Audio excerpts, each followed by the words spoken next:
Muito bem, voltamos então com o nosso jornal da CTV.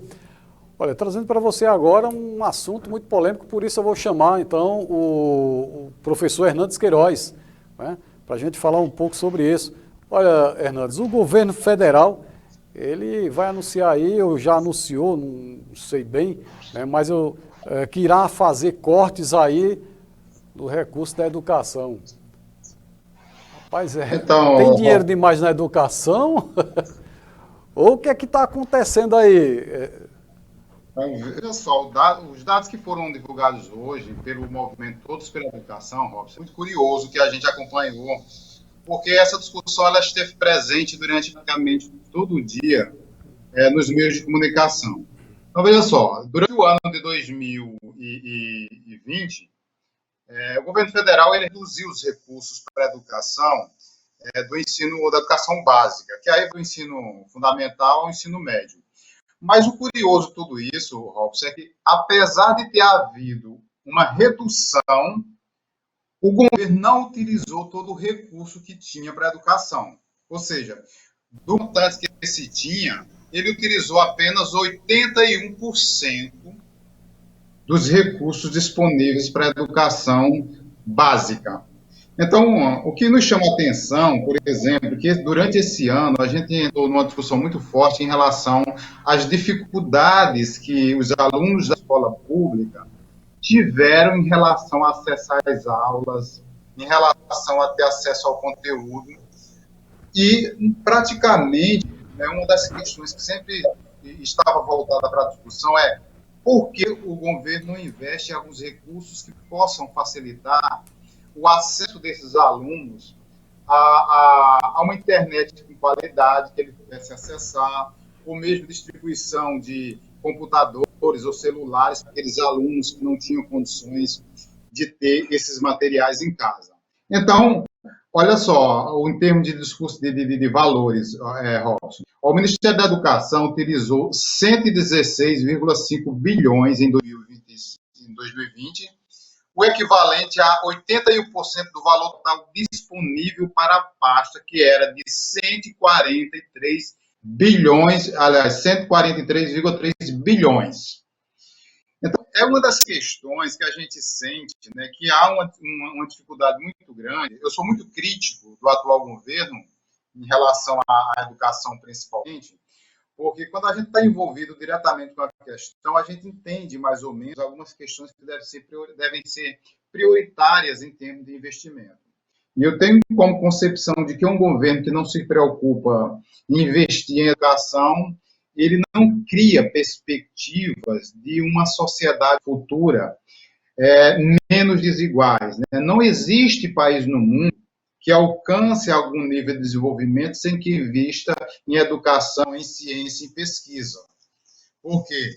Isso anda atrelado diretamente à questão econômica também. Então, nós ouvimos falar muito da importância do desenvolvimento do setor econômico, mas esse setor econômico, se ele não tiver um equilíbrio com o setor educacional, que é um processo onde você vai qualificar mão de obra, onde você vai formar intelectuais, onde você vai formar pesquisadores. Então, nós temos a escola como um setor fundamental para investir, para que futuramente a gente possa ter um país menos desigual para aquelas pessoas que têm poucas oportunidades, mas também pode alcançar um nível de desenvolvimento muito maior. Um exemplo que a gente tem na atualidade, Robson, por exemplo, né, nós temos diversos países que têm desenvolvido tecnologias importantes em relação à vacina para a Covid-19. No Brasil, nós temos algumas pesquisas em andamento, mas não consegue avançar porque falta recursos para investir nesse tipo de pesquisa aqui no Brasil. Ou seja, nós temos bons pesquisadores, mas nós não temos recursos para desenvolver pesquisas. Então, se a gente não investe nessa educação de hoje, né, e é algo inexplicável, sabe? Você, né, ter o recurso, você reduzir recursos, e nessa redução você não utilizar o recurso que se tinha. Ou seja, devolveu para a pasta. Né? É algo assim absurdo, quando a gente observa as necessidades que se tem em investir em educação cada vez mais. A gente tem tratado desse assunto com muita frequência aqui e a gente sente a necessidade de se pensar. Mas nós temos, por exemplo, uma política educacional hoje no Brasil que é muito deficitária.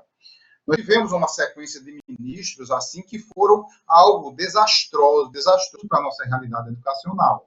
E agora nós temos um ministro que está mais para planta do que para ministro, né? Que não tem ações, que não tem projeto. Ele tem formação, tem título, mas a gente não vê uma ação concreta, uma política educacional que a gente possa contar como eficiente para que a gente possa vislumbrar uma possibilidade educacional diferente dessa que a gente tem aí. Principalmente nesse momento tão delicado de pandemia. Por exemplo, o maior fracasso na história do Enem esse ano. Nós tivemos o pior Enem na história do Brasil. Né? Claro que teve a questão da pandemia, né, que influenciou também nesse processo, né? Mas a gente não sentiu nenhuma política educacional que pudesse favorecer essa questão. E quem foi mais penalizado em relação a essa situação é o aluno e a aluna que vem da rede pública de ensino. Porque esse é mais carente em tudo. Esse tem dificuldade de computador, esse tem dificuldade de ter um celular para acessar o conteúdo, esse tem dificuldade de ter um ambiente favorável na sua casa para estudar. Então, tem uma série de fatores que contribuem de forma muito significativa para que esse aluno, né, não alcance o sucesso, né, esperado numa avaliação como o Enem, que é uma porta de entrada para o ensino superior no Brasil.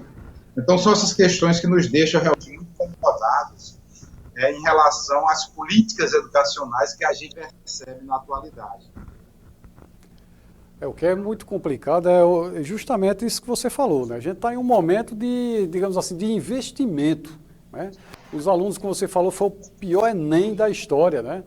Talvez, além da pandemia, há uma desmotivação né, em todos os segmentos da sociedade, né? E seria um momento agora mesmo era de investimento, né? De diferenciais, de uma política diferente na educação do que está implantada agora. Exatamente. Aí não se explica, sabe, Robson, a gente tenta entender como é que você tem um recurso, quer dizer, o recurso ele foi diminuído, né, foi reduzido, e mesmo assim não se utiliza o que tem, né, num momento tão delicado e tão necessário para se fazer isso, né? Então, me parece que é falta de iniciativa ou falta de interesse em desenvolver uma política educacional que, de fato, possa contribuir para que aquele aluno que vem da rede pública de ensino possa, de fato, alcançar alguns degraus que seriam extremamente significativos para a sua vida.